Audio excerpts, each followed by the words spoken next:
Welcome to Opinion Journal Live. I'm Mary Kissel. Republican governors are facing a torrent of criticism for their refusal to set up health care exchanges under the Affordable Care Act, also known as Obamacare. But is the criticism warranted? Here to discuss is editorial board member Joe Rago. Joe, for viewers out there who aren't familiar with these exchanges, what are they meant to do? Well, look, it's sort of a good idea that's been distorted in practice, but what the exchange will do is it's where the uninsured will sign up for subsidized coverage. It's a new regulatory body that will come in and control state markets for individual and small business health insurance. And what the Affordable Care Act did was it said, states, you should set these up, and if you don't, the federal government, the Department of Health and Human Services, will sort of swoop in and run it for you. So it's led, right now you've got 16 states who are saying, we don't want any part of this. 17 states who've said, we'll do this. There are still 11 outstanding states that might do it, they might not.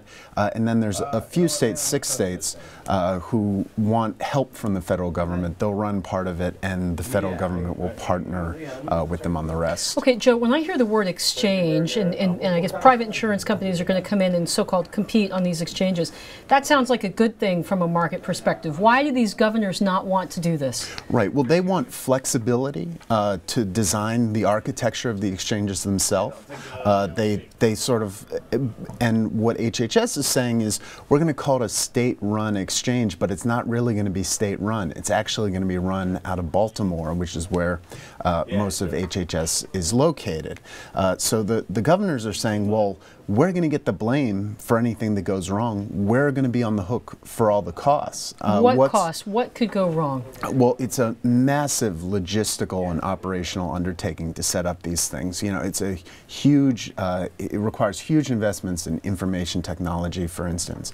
When somebody goes to the exchange, which is online, by phone, through a call center, for instance, even by fax, they'll have to ping the federal government to decide who's eligible for subsidies, which plans they're eligible for, and so forth. I mean, a lot of these states are still running Medicaid, for example, on using paper forms and pneumatic tubes. I mean, they're just not, they're not equipped to set these things up. And the reason that they're getting they're under intense pressure from Washington, from the media class, from the providers back home, and the reason they don't have any control, so they're throwing up their hands. Joe, a supporter of Obamacare might say, well, this is forcing states to get better IT infrastructure, et cetera. So why is this a bad thing?